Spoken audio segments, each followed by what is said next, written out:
Assalamualaikum warahmatullahi wabarakatuh. Di sini saya ingin memaparkan beberapa materi tentang ISO. Sebelumnya perkenalkan, nama saya Mulyasari dengan NIM 2303226. Baik, di sini masuk ke ISO, di mana ISO itu adalah pengenalan tentang International Organization for Standardization atau ISO. Sejarah dan makna filosofi ISO. Asal usul nama ISO adalah banyak yang mengira ISO adalah singkatan, namun yang sebenarnya nama ini berasal dari nama Yunani yaitu Isos, yang berarti sama, dan equal. Pemilihan nama ini mencerminkan tujuan utama organisasi, yaitu untuk menciptakan keseragaman ataupun standar yang setara di tingkat internasional. Jika itu adalah singkatan, akan terjadi perbedaan dalam setiap bahasa. Misalnya IOS dalam bahasa Inggris, OIN dalam bahasa Prancis. Dengan menggunakan ISO, konsisten dan keseragaman terjaga di semua anggota negara.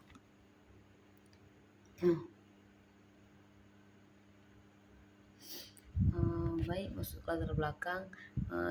Didirikannya ISO pada tanggal 23 Februari 1947 di Jenewa, Swiss, pasca Perang Dunia Kedua, dengan latar belakang berdirinya adalah untuk memfasilitasi rekomendasi untuk memfasilitasi rekonsiliasi dan membangun industri global yang hancur akibat perang. Dengan adanya standar yang sama, komponen dari satu negara dapat digunakan dan diperbaiki di negara lain, sehingga banyak yang mendukung perdagangan internasional dan rekonsiliasi. Selanjutnya perkembangan ISO. Dari yang awalnya fokus pada standar teknis industri seperti Uller Sekrup, ISO kini telah berkembang mencangkup hampir di semua aspek, mulai dari manajemen mutu atau ISO 9001, lingkungan ISO 14, ISO 1401, ISO 1441, keamanan pangan ISO 2200 hingga keamanan informasi yaitu ISO 27000.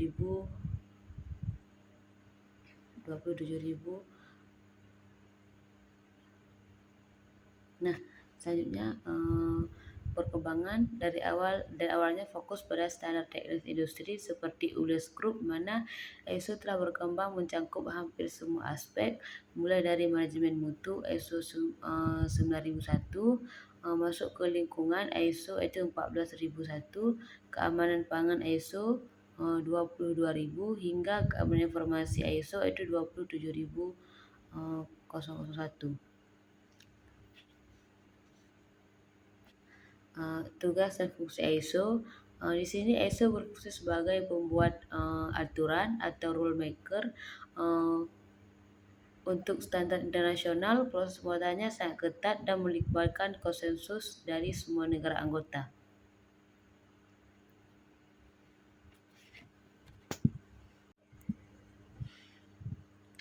Baik, selanjutnya tugas dan fungsi ISO. ISO berfungsi sebagai pembuat aturan atau rule maker untuk standar internasional. Proses pembuatannya sangat ketat dan melibatkan konsekuensi dari semua anggota negara. Yang pertama ada mengembangkan standar, yaitu standar development, yang mana ISO tidak melakukan penelitian ataupun pengujian sendiri. Mereka menyediakan platform bagi para ahli dari industri, lembaga teknis, pemerintah, konsumen dari berbagai negara untuk berdiskusi dan menyepakati standar terbaik yang memenuhi kebutuhan pasar dan juga masyarakat. Yang kedua itu ada harmonisasi standar atau harmonization. di mana ISO berusaha menyelaraskan standar-standar nasional yang berbeda-beda menjadi satu standar internasional yang diterima semua pihak. Misalnya sebelum ada standar ukuran ISO 216 seri A4 dan A3 eh, dan lain-lain di setiap negara, mereka memiliki ukuran kertas sendiri yang menyulitkan pertukaran dokumen. Selanjutnya, memfasilitasi perdagangan atau facilitating trade. Dengan adanya standar yang sama, hambatan teknis dalam perdagangan atau technical barriers to trade TBT yang dikurangi dengan produk yang memenuhi standar ISO. Mereka telah menganggap bahwa produk tersebut telah memenuhi syarat dasar yang hampir sama di semua negara.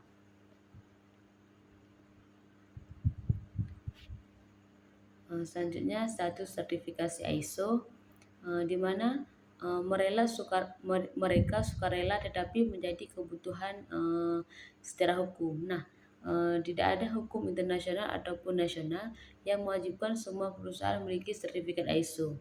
Nah, ini yang membedakan antara regulasi dan juga standar wajib. Seperti SNI, mereka wajib untuk beberapa produk di Indonesia. Secara pasar market driven, mereka bersifat sukarela dalam praktisnya, sehingga sertifikasi ISO telah menjadi persyaratan dasar untuk dapat bersaing, terutama di pasar-pasar global. Sebuah sertifikat di pasar-pasar global. Nah, penggunaan sertifikat ini yaitu berfungsi untuk sinyal kredibilitasi, yaitu meyakinkan pelanggan dan juga mitra bahwa perusahaan dikelola dengan baik.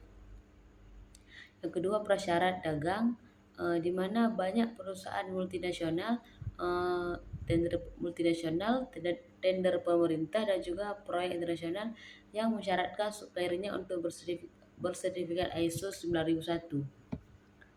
Selanjutnya, alat pemasaran marketing atau marketing tool, mereka menjadikan nilai jual yang powerful untuk membedakan diri dari pesaing.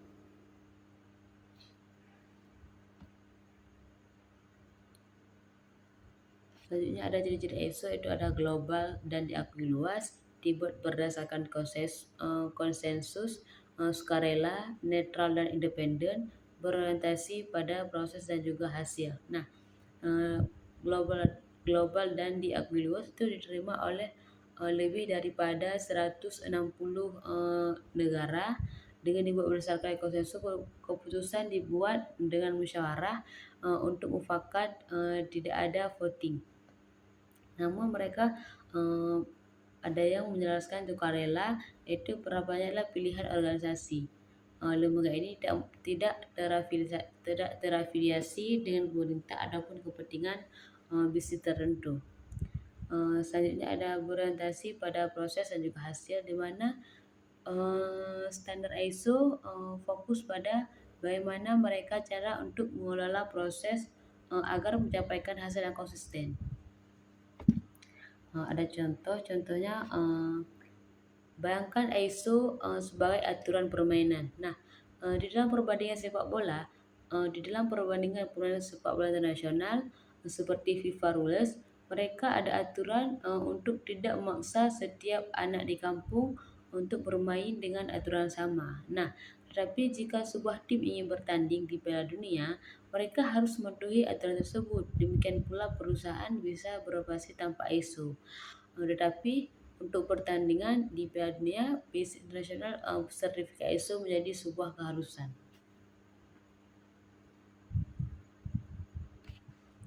Selanjutnya, contoh yang konkret di berbagai industri, yang mana manufaktur. Nah, manufaktur ini perusahaan suku cadang otomotif di Thailand yang harus bersertifikasi ISO 921 dan juga ISO TS 16949 dengan khusus otomotif untuk menjadi supplier Toyota.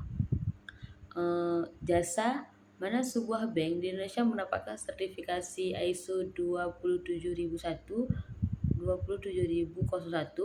untuk meyakinkan bahwa nasabahnya ini memiliki data pribadi mereka sendiri untuk dikelola dengan secara aman. Selanjutnya ada pendidikan, di mana sebuah universitas menerapkan ISO 21000 untuk sistem manajemen dan juga organisasi pendidikan. Mereka meningkatkan kualitas proses belajar mengajarnya dan menarik masing-masing mahasiswa asing. Dengan catatan mereka harus mengetes cek kesehatan, di mana sebuah rumah sakit bersertifikat ISO 9001 untuk menunjukkan komitmennya pada layanan kesehatan yang berkonsisten aman.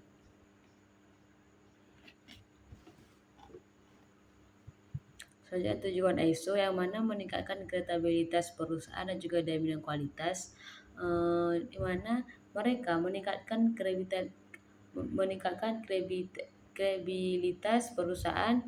Kredibilitas perusahaan adalah modal yang tak berwujud yang sangat berharga, seperti sertifikasi ISO yang berfungsi sebagai surat rekomendasi internasional yang telah diverifikasi oleh pihak ketiga. Itu adalah lembaga sertifikasi, dan hal ini membangun kepercayaan yang lebih besar di antara mata pelanggan, investor dan juga masyarakat. Nah, konsumen cenderung memilih produk dari perusahaan yang telah terstandarisasi karena merasa lebih terjamin. Selanjutnya ada jaminan kualitas berstandar internasional. Nah, ISO memberikan kerangka kerja di mana sistematis untuk mulai kualitas atau siklus plan dosek ACT PDCA yang diterapkan. Mereka memaksa organisasi untuk berpikir sistematis, di mana bertindak berdasarkan perencanaan dan terus-menerus mengevaluasi kinerjanya.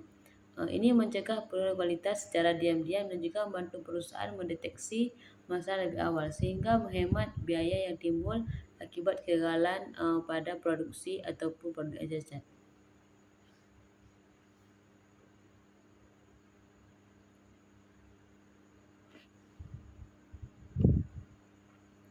Selanjutnya ada ciri-ciri diverifikasi pihak ketiga, yang mana kredibilitas datang dari audit eksternal yang independen, berorientasi pada konsumen. Nah, standar dirancang untuk memastikan kepuasan pelanggan.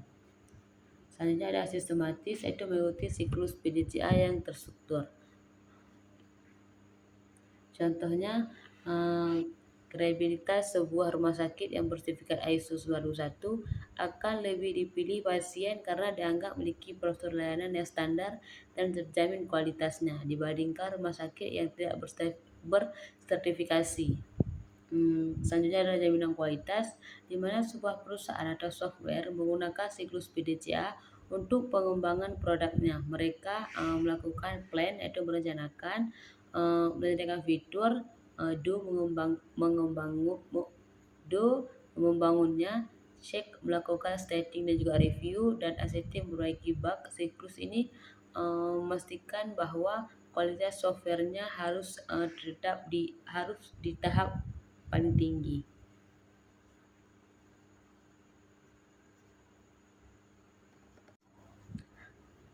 Baik, selanjutnya masuk ke tujuan ISO, di mana efisiensi biaya, branding, kinerja karyawan, juga perangan internasional. Nah, efisiensi biaya dengan memiliki prosedur yang terrekomendasi dan juga terkendali, perusahaan dapat mengurangi pemborosan atau waste, baik dalam bentuk material, waktu ataupun tenaga.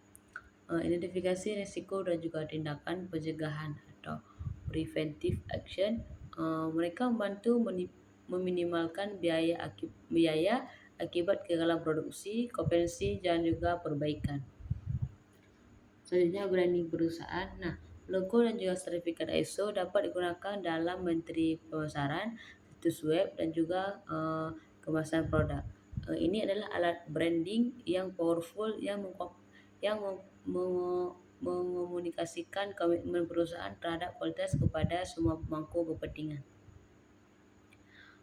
Selanjutnya, maksimalkan kinerja karyawan. Nah, pada ISO 91 mereka mendorong lingkungan kerja yang terstruktur, di mana karyawan memahami peran, tanggung jawab, dan juga prosedur kerja dengan jelas. Kejelasan ini memang meningkatkan akuntabilitas dan juga motivasi pekerja, karena kinerja mereka dapat diukur terhadap standar yang objektif. Baik, selanjutnya memudahkan perdagangan internasional. Nah, standar ISO ini berfungsi sebagai bahasa teknis yang universal di mana memenuhi kebutuhan satu set standar yang sama, hambatan jenis perdagangan, dan juga dapat dikurangi ataupun dimudahkan ekspor impor karena produk telah memenuhi syarat internasional. Ciri-cirinya itu ada preventif, yaitu fokus pada pencegahan masalah, bukan hanya segera perbaiki, tetapi harus benar-benar mencegah masalah. Selanjutnya ada alat pemasaran di mana sertifikasi sebagai nilai jual tambah. Selanjutnya berbasis power dan orang mengoptimalkan proses dan memberdayakan manusia di dalamnya. Selanjutnya ada global acceptance, yaitu diterima hampir di semua negara. Nah, selanjutnya masuk ke contoh, efisiensi perusahaan mengurangi biaya bahan baku dengan mengoptimalkan prosedur peragangan yang meminimkan limbah.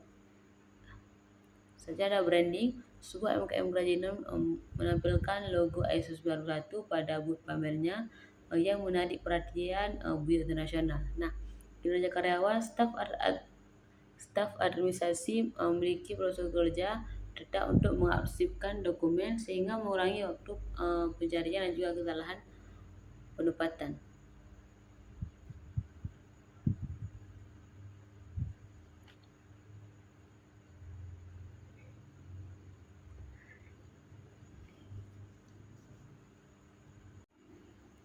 Baik, saya masuk ke peranan ISO di mana definisi dan juga tujuan utama ISO 91. Nah, ISO 91 adalah standar inti dalam keluarga ISO 9000 yang menentukan persyaratan untuk sistem manajemen mutu.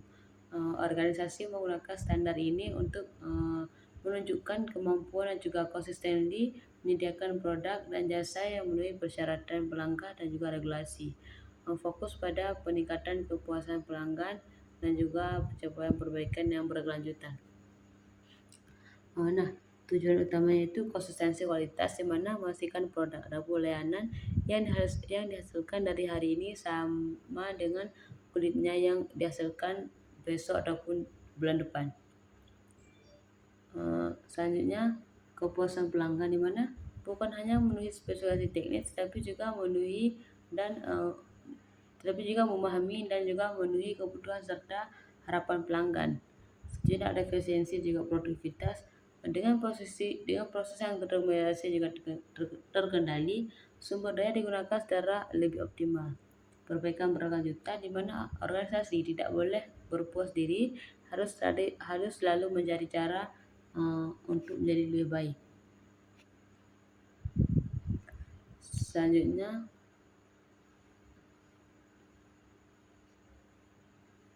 ada kepercayaan pasar di mana sertifikasi ISO 9001 adalah sinyal kepada pasar bahwa perusahaan ciri-ciri contoh ISO 91. Nah, ciri-cirinya itu ada berbasis proses, memandang organisasi sebagai sekumpulan proses yang saling terkait, risk basic thing yaitu menekankan identifikasi risiko dan juga peluang untuk mencegah efek yang tidak diinginkan.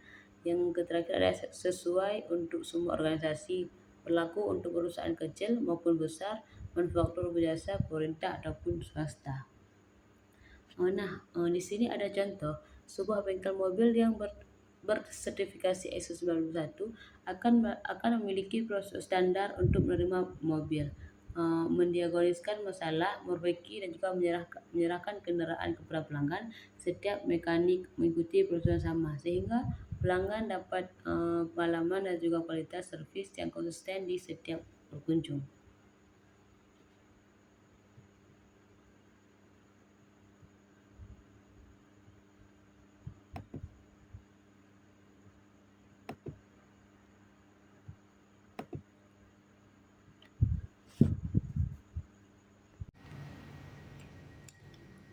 Baik, selanjutnya masuk ke tujuan ISO di mana ISO ini adalah mengefisiensi biaya, branding, kinerja karyawan dan juga perdagangan internasional. Efisiensi biaya itu dengan memiliki prosedur yang terdokumentasi dan terkendali, di mana perusahaan dapat mengurangi pemborosan baik dalam bentuk material, waktu, ataupun tenaga kerja. Nah, identifikasi resiko dan juga tindakan pencegahan atau preventive action, di mana mereka membantu meminimalkan biaya akibat kegagalan produksi, kompensasi dan juga perbaikan. Branding perusahaan berupa logo dan juga sertifikat ISO itu dapat digunakan dalam materi pemasaran, situs web dan juga kemasan produk. Ini adalah alat branding yang powerful yang mengkomunikasikan komitmen perusahaan terhadap kualitas kepada semua pemangku kepentingan. Selanjutnya, memaksimalkan kinerja karyawan. Nah, ISO 9001 mendorong lingkungan kerja yang terstruktur, di mana karyawan memahami peran, tanggung jawab dan juga prosedur kerja dengan jelas. Namun, kejelasan ini meningkatkan akuntabilitas dan juga motivasi karena kinerja mereka dapat diukur terhadap standar yang objektif.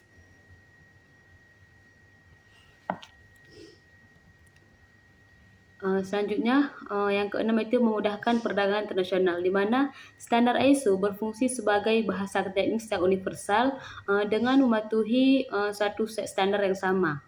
Hambatan teknis perdagangan dapat dikurangi dengan cara memudahkan impor-ekspor karena produk telah memenuhi persyaratan internasional. Nah, adapun ciri-cirinya itu preventif, yaitu fokus pada pencegahan masalah, bukan sedang memperbaiki. Selanjutnya ada alat pemasaran yang mana sertifikasi sebagai nilai jual tambah dan juga berbasis proses dan perorangan, yaitu mengoptimalkan proses dan memperdayakan manusia di dalamnya. Selanjutnya ada global yaitu diterima di hampir semua negara. Contohnya itu ada efisiensi, yang mana perusahaan mengurangi biaya bahan baku dengan mengoptimalkan prosedur pengadaan dan juga penyimpanan, yaitu dengan cara meminimalkan limbah. Selanjutnya ada branding, di mana sebuah UKM atau sebuah UKM kerajinan menampilkan logo ISO 9001 pada booth pamerannya, yaitu untuk menarik perhatian buyer internasional. Selanjutnya ada kinerja karyawan, di mana staf administrasi memiliki prosedur kerja tetap untuk mengarsipkan dokumen, sehingga mengurangi waktu pencarian dan juga kesalahan pendapatan. Selanjutnya ada perdagangan, di mana sebuah perusahaan minyak kelapa sawit mereka dapat mengekspor minyak kelapa sawitnya itu ke Eropa dengan lebih lancar karena mereka sudah melalui standar proses yang diakui melalui sertifikasi ISO. Selanjutnya masuk ke pengenalan ISO 91. Nah, ISO 9001 itu adalah standar inti dalam keluarga ISO 9000, yang mana mereka menentukan persyaratan untuk sistem manajemen mutu. Organisasi menggunakan standar ini itu untuk menunjukkan bahwa kemampuannya dalam consistently menyediakan produk ataupun jasa memenuhi persyaratan baik pelanggan dan juga regulasi. Namun fokusnya adalah pada peningkatan kepuasan pelanggan dan juga pencapaian perbaikan yang berkelanjutan. Adapun tujuan utamanya itu adalah konsisten kualitas. Mereka memastikan bahwa produk ataupun layanan yang dihasilkan hari ini sama kualitasnya dengan yang dihasilkan besok ataupun bulan depan. Selanjutnya ada kepuasan pelanggan, bukan hanya memenuhi spesifikasi teknis, tetapi juga memenuhi dan juga memahami dan juga memenuhi kebutuhan serta harapan pelanggan. Efisiensi dan juga produktivitas, mereka menggunakan proses yang terdokumentasi dan juga terkendali, yaitu dengan cara sumber daya yang digunakan itu secara optimal. Selanjutnya ada perbaikan berkelanjutan. Nah, organisasi tidak boleh berpuas diri, mereka harus selalu mencari cara untuk menjadi lebih baik. Namun kepercayaan pasar, mereka memiliki sertifikasi ISO 9001 adalah sinyal pada pasar bahwa perusahaan itu dikelola dengan baik dan dapat dipercaya. Adapun ciri-ciri ISO 9001 berbasis proses, yaitu memandang organisasi sebagai sekumpulan proses yang saling terkait. Research based thinking yaitu menekankan identifikasi resiko dan juga peluang untuk mencegah efek yang diinginkan. Namun sesuai untuk semua organisasi, yaitu berlaku untuk perusahaan besar maupun kecil, manufaktur, jasa, pemerintah dan juga swasta. Baik, masuk ke contohnya, yaitu sebuah bengkel mobil yang memiliki sertifikasi ISO 9001 akan memiliki prosedur standar untuk menerima mobil, mendiagnosis masalah, yaitu memperbaiki dan juga menyerahkan kendaraan kepada pelanggan. Namun setiap mekanik itu mengikuti prosedur yang sama, sehingga pelanggan dapat berpengalaman dan juga kualitas servis yang konsisten untuk setiap kali berkunjung.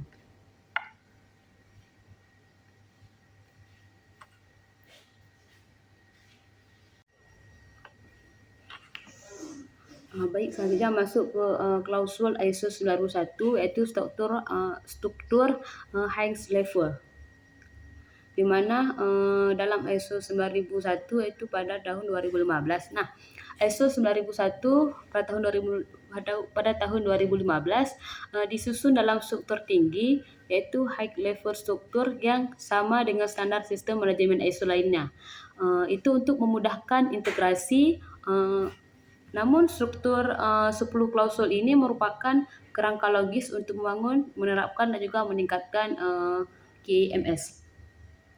Yang pertama ada ruang lingkup, itu menentukan batasan penerapan KMS. Yang kedua ada referensi normatif, yaitu dengan dokumen pendukung yang diperlukan. Ada istilah dan juga definisinya, itu menyamakan persepsi tentang istilah kunci. Yang keempat ada konteks organisasi, memahami lingkungan tempat organisasi beroperasi. Yang kelima ada kepemimpinan, di mana komitmen dari manajemen puncak. Selanjutnya ada perencanaan, itu mengatasi risiko dan merencanakan tujuan. Yang ketujuh ada dukungan, yaitu mengelola sumber daya. Selanjutnya ada operasi, proses ini menciptakan produk ataupun jasa. Selanjutnya ada evaluasi kerja, yaitu memantau dan mengatur efektivitas. Yang terakhir ada peningkatan, yaitu melakukan perbaikan yang berkelanjutan. Ciri-ciri strukturnya itu sistematis dan logis. Urutannya adalah menggambar alur pengelolaan sistem. Dinamis, yaitu membentuk siklus continuous improvement. Yang terakhir ada terintegrasi, yaitu mudah digabungkan dengan sistem manajemen lainnya seperti ISO 14001 untuk lingkungan. Adapun contohnya itu sebuah restoran akan mendefinisikan ruang lingkup atau klausul 1, yaitu KMS-nya sebagai penyediaan layanan makanan dan juga minuman Italia. Mereka akan menganalisis konteks organisasi seperti tren makanan sehat dan juga peraturan kesehatan. Selanjutnya ada kepemimpinan ataupun klausul yang kelima.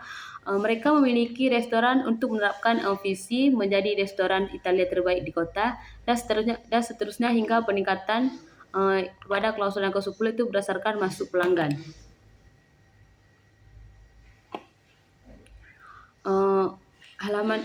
Baik, selanjutnya masuk ke prinsip dasar ISO 91 2015. Nah, ada 7 prinsip manajemen mutu, sebagiannya itu adalah prinsip-prinsip fondasi filosofi dari standar ISO 9001. Yang mana yang pertama fokus pada pelanggan ataupun customer. Kunci kesuksesan adalah memahami kebutuhan dan juga harapan pelanggan baik saat ini maupun di masa depan, dan juga berusaha melebihi harapan tersebut. Yang kedua ada kepemimpinan, yaitu pemimpin menciptakan kesatuan, tujuan dan arah organisasi. Mereka harus menciptakan lingkungan di mana orang dapat terlibat secara aktif dalam mencapai tujuan mutu. Yang ketiga ada keterlibatan orang, di mana orang di semua tingkat adalah inti dari organisasi. Pemberdayaan, pelatihan, pengakuan terhadap kontribusi, mereka sangat penting untuk meningkatkan kemampuan organisasi. Selanjutnya pendekatan proses, yaitu hasil yang konsisten dan dapat memprediksi dicapai lebih efektif dan efisien ketika kegiatan mereka itu dipahami dan juga dikelola sebagai proses yang saling terkait. Adapun ciri-cirinya itu saling terkait. Prinsip-prinsip ini tidak berdiri sendiri, tetapi prinsip kepemimpinan itu mempengaruhi keterlibatan orang yang pada akhirnya mempengaruhi fokus pada pelanggan. Selanjutnya, membentuk budaya. Penerapannya yang baik akan membentuk budaya mutu yang dalam organisasi. Contohnya pada fokus pelanggan, itu sebuah hotel secara rutin mengumpulkan umpan balik melalui kuesioner online dan juga review di platform travel untuk memahami apa yang dihargai oleh tamu. Selanjutnya manajer pabrik secara terbuka membahas tujuan mutu dalam rapat bulanan dan juga memberikan penghargaan kepada divisi yang mencapai target. Keterlibatan orang, yaitu seorang operator mesin didorong untuk mengusulkan perbaikan pada prosedur pemeriksaan harian dan juga usulannya yang ditindaklanjuti. Proses pendekatan masuk ke perusahaan, di mana perusahaan itu melihat proses penjualan mulai dari lead generation, pembuatan penawaran hingga penagihan dan juga mengoptimalkan setiap tahapnya.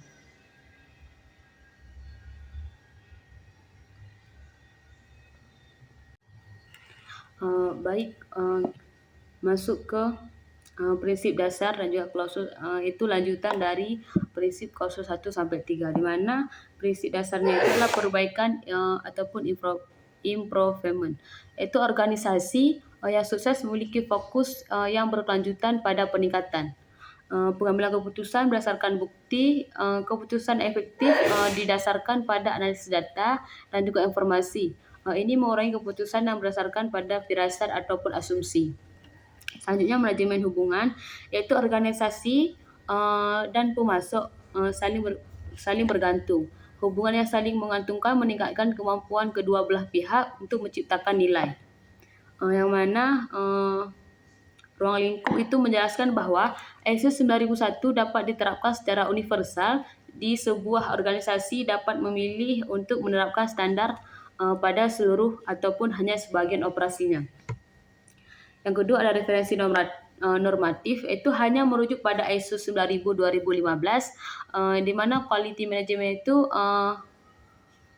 terdokumen dan wajib memiliki untuk memahami istilah yang digunakan. Selanjutnya ada istilah dan definisi, yaitu menghindari kesalahpahaman. Misalnya definisi produk dalam ISO mencakup barang berwujud dan jasa yang tidak berwujud. Contoh prinsipnya itu pengambilan keputusan berbasis bukti. Nah, sebelum meluncur ke produk baru, perusahaan ini harus menganalisis data pasar, di mana survei pelanggan dan juga hasil uji coba daripada sekedar menebak-nebak.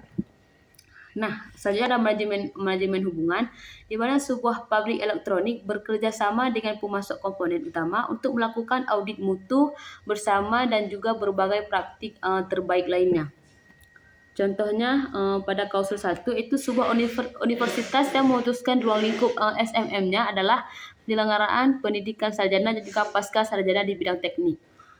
Untuk klausul 3 itu semua karyawan harus memahami bahwa ketidaksesuaian berarti ketidakpuasan pelanggan, bukan hanya sekedar cacat. Selanjutnya masuk ke klausul 4 dan 5, itu mana fondasi yang strategis. Konteks organisasi dan juga kepemimpinan. Nah, konteks organisasi adalah langkah awal ataupun fondasi strategis QMS. Organisasi harus melakukan analisis lingkungan internal, baik kekuatan, kelemahan budaya dan perusahaan, dan juga eksternal, di mana eksternal itu mencakup peluang, ancaman, tren politik, ekonomi, sosial, teknologi, dan PSD. Di mana selain itu organisasi harus mengidentifikasi pihak-pihak yang berkepentingan atau stakeholder seperti pelanggan, regulator, pemasok, dan juga karyawan, serta memahami kebutuhan dan harapan mereka. Nah, hasil analisis ini adalah digunakan untuk mendefinisikan ruang lingkup QMS. Selanjutnya ada kepemimpinan, di mana kepemimpinan adalah komitmen aktif dari top management untuk kunci keberhasilan. mereka tidak boleh mendelegasi tanggungjawab ini sepenuhnya. Maka peran mereka termasuk menjamin kebijakan mutu selaras dengan arah strategi organisasi, mengintegrasikan persyaratan KMS ke dalam proses bisnis, memastikan ketersediaan sumber daya, membimbing tujuan manajemen, dan juga mempromosikan budaya perbaikan yang berkelanjutan. Ciri-cirinya itu ada strategi, klausul 4 memaksa bahwa organisasi untuk melihat keluar dan juga ke depan. Drop down memiliki kepemimpinan ini dimulai dari level yang paling atas. Contoh detailnya, sebuah perusahaan farmasi menganalisis konteks di mana mereka melihat faktor internal termasuk regulasi BPOM yang ketat dan juga perkembangan bioteknologi. Nah, kalau faktor internal itu termasuk biaya inovasi yang kuat ataupun stakeholder utamanya itu adalah pasien, dokter, BPOM, dan juga distributor. Selanjutnya, contoh yang kedua itu ada direktur utama secara personal memimpin rapat tinjauan manajemen atau triwulanan untuk membahas kinerja mutu dan juga mendatangani kebijakan mutu yang menyatakan bahwa komitmen ini adalah menyediakan obat yang aman, efektif, dan juga terjangkau.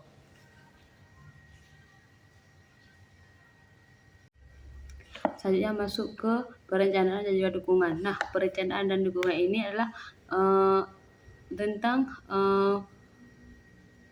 antisipasi dan juga persiapan. Organisasi harus merencanakan tindakan untuk mengatasi resiko, yaitu resiko apa yang bisa menghalangi pencapaian tujuan dan juga pengalaman apa yang dapat menghasilkan hasil. Nah, tujuan mutu ini harus diterapkan dan juga dapat diukur yang relevan dan memiliki time frames, yaitu mengikuti konsep SMART dengan cara merencanakan aksi kemudian disusun untuk mencapai tujuan tersebut. Selanjutnya ada dukungan. KMS membutuhkan bahan bakar untuk berjalan. Klausul ini mencakup semua sumber daya pendukung, di mana sumber daya manusia itu memastikan orang yang kompeten melalui pendidikan, pelatihan, ataupun pengalaman yang berada pada posisi yang tepat. Selanjutnya ada infrastruktur, yang mana bangunan, peralatan, perangkat keras, dan juga software yang utilitas. Selanjutnya ada lingkungan kerja, di mana kondisi fisik dan juga psikologis yang diperlukan untuk operasi. Pengetahuan organisasi, mengidentifikasi, menjaga, dan juga membagikan pengetahuan kritis perusahaan. Selanjutnya ada komunikasi, di mana menerapkan apa, kapan, dan kepada siapa, dan bagaimana cara mereka berkomunikasi. Selanjutnya ada dokumentasi, yaitu dia membuat dan mengendalikan dokumen ataupun kebijakan prosedur dan rekaman, di mana mereka harus ada bukti aktivitas yang akan dilakukan. Contohnya, pada sebuah jasa kurir, yaitu mengidentifikasikan resiko keterlambatan pengiriman karena cuaca buruk. Rencananya, mereka membuat sistem notifikasi cuaca atau real time dan juga rute yang alternatif. Tujuannya adalah untuk mencapai 98% on time delivery per kuartal. Contoh yang kedua, perusahaan kurir tersebut melatih SDM, di mana kurir dalam mengemudi defensif, yaitu memelihara infrastruktur armada kendaraannya dengan cara memiliki panduan ataupun dokumentasi untuk menangani paket yang mudah pecah dan juga menggunakan aplikasi komunikasi untuk memberitahu kepada pelanggan. Selanjutnya ada operasi dan juga evaluasi. Nah, operasi adalah jantung dari organisasi, di mana input diubah menjadi output ataupun produk produk ataupun jasa, di mana mereka mensyaratkan perencanaan, pengendalian, dan juga peninjauan ulang proses operasi. Nah, ini semua mencakup perencanaan dan pengembangan produk ataupun jasa, mengendalikan proses pembelian dan juga pemasok, pengendalian produksi dan penyediaan jasa. Selanjutnya ada identifikasi dan penelusuran produk, penanganan properti memiliki pelanggan, misalnya barang yang akan diperbaiki, pengendalian output yang tidak sesuai, untuk mencegah penggunaan ataupun pengiriman yang tidak sengaja. Selanjutnya, mereka harus melakukan evaluasi kerja, di mana sebuah organisasi itu tidak boleh buta terhadap kinerja sendiri. Nah, klausul ini mewajibkan organisasi untuk membuktikan bahwa QMS-nya efektif dengan cara melakukan pemantauan dan juga pengukuran. Misalnya, mereka mengukur tingkat cacat, waktu siklus, dan juga kepuasan pelanggan.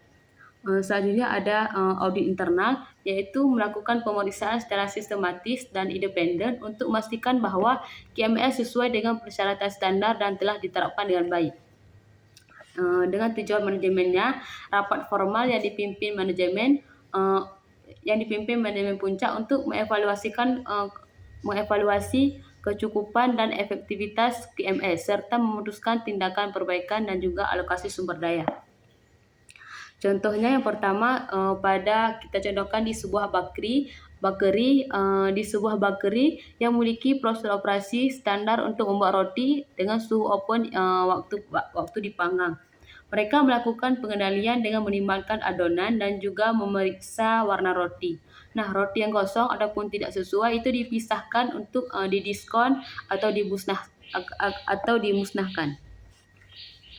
Nah, bakeri tersebut mengukur jumlah roti yang cacat setiap hari. Mereka melakukan audit internal itu setiap bulan untuk memastikan ataupun memeriksa apakah semua prosedur di dapur diikuti. Hasil dari audit dan data kepuasan pelanggan dibahas dalam tinjauan manajemen bulanan oleh pemiliknya. Baik, selanjutnya masuk ke peningkatan. Nah, peningkatan ini adalah puncak dari siklus PDCA dan juga prinsip perbaikan yang berkelanjutan. Klausul ini memastikan bahwa organisasi tidak stagnan, namun peningkatan dapat bersifat reaktif dengan cara memperbaiki masalah ataupun proaktif yang meningkatkan kinerja yang sudah baik.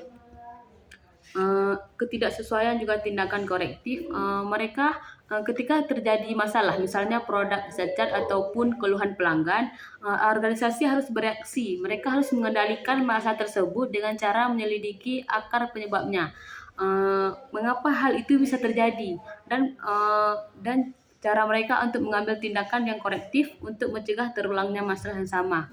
Nah, ini berbeda dengan tindakan penanganan ataupun korektif yang hanya memperbaiki gejala saja. Selanjutnya ada peningkatan yang berkelanjutan. Organisasi harus terus-menerus mencari peluang untuk meningkatkan ketidaksesuaian, kecukupan, dan juga efektivitas QMS-nya. Ciri-ciri itu relatif dan juga proaktif. Mereka menangani masalah dan juga mencari peluang untuk cara peningkatan. Berfokus pada akar masalah. Nah, menggunakan alat seperti diagram tulang ikan, di mana mereka menggunakan 5W untuk menemukan akar dari penyebabnya. Contohnya itu setelah menemukan bahwa tutup botol sering bocor ataupun ketidaksesuaian, perusahaan minum tidak hanya memperketat pemeriksaan akhir, mereka juga melakukan investigasi dan juga menemukan akar penyebabnya. Adalah dengan cara kausan pada mesin penutup botol. Tindakan korektifnya adalah menjadwalkan perawatan proaktif yaitu pada mesin tersebut dan melatih ulang operator untuk mendeteksi tanda-tanda kausan dini. Tindakan ini meningkatkan efektivitas sistem dan juga mencegah masalah yang berulang. Baik, selanjutnya masuk ke langkah menerapkan ISO 9001.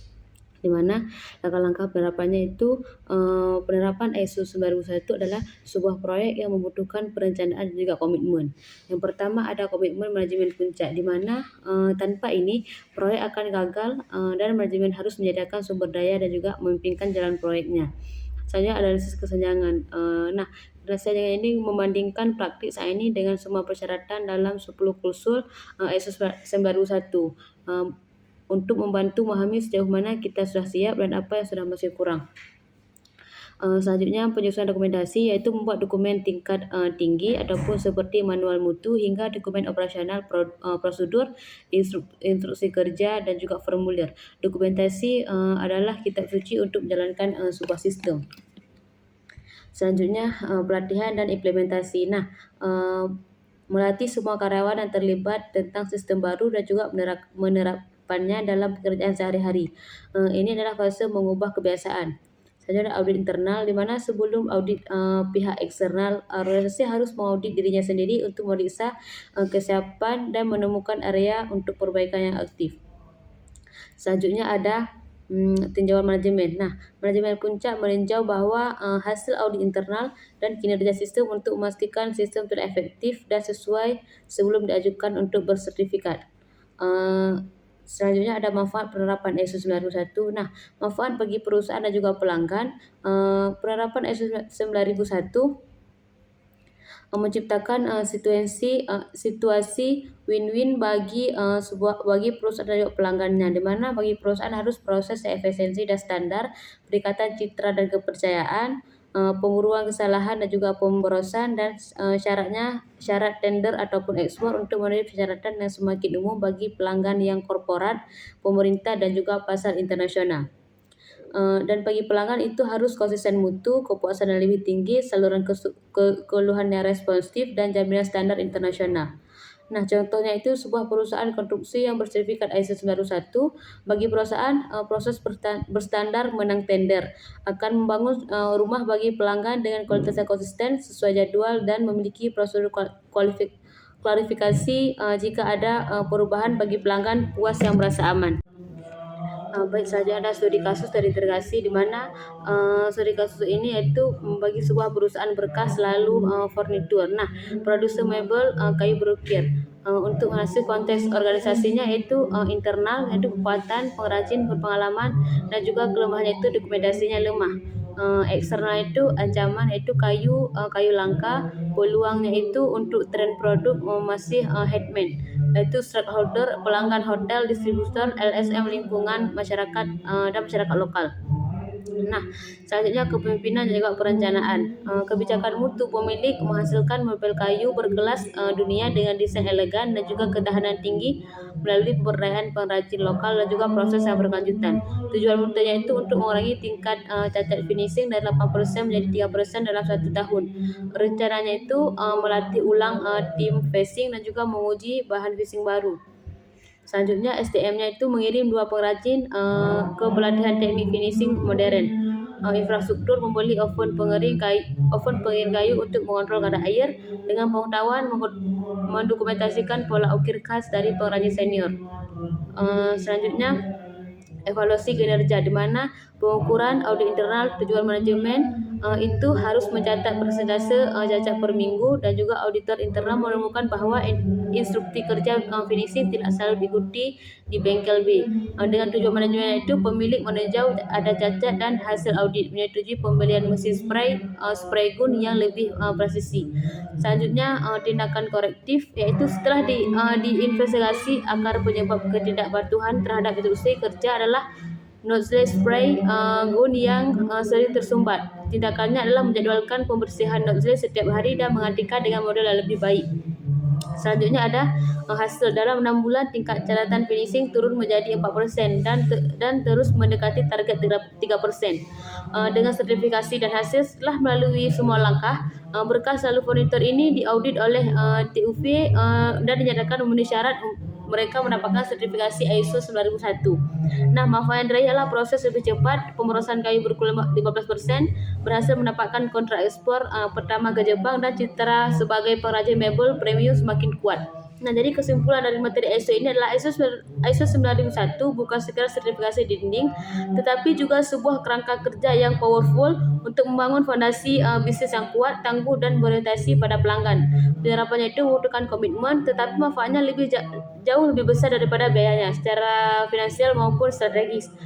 Jadi ISO 9001 ini bukanlah selembar kertas sertifikat untuk pengajaran saja, tetapi ia adalah sistem yang membuat sebuah organisasi disiplin, terstruktur, terukur, dan juga selalu berusaha untuk memperbaiki diri.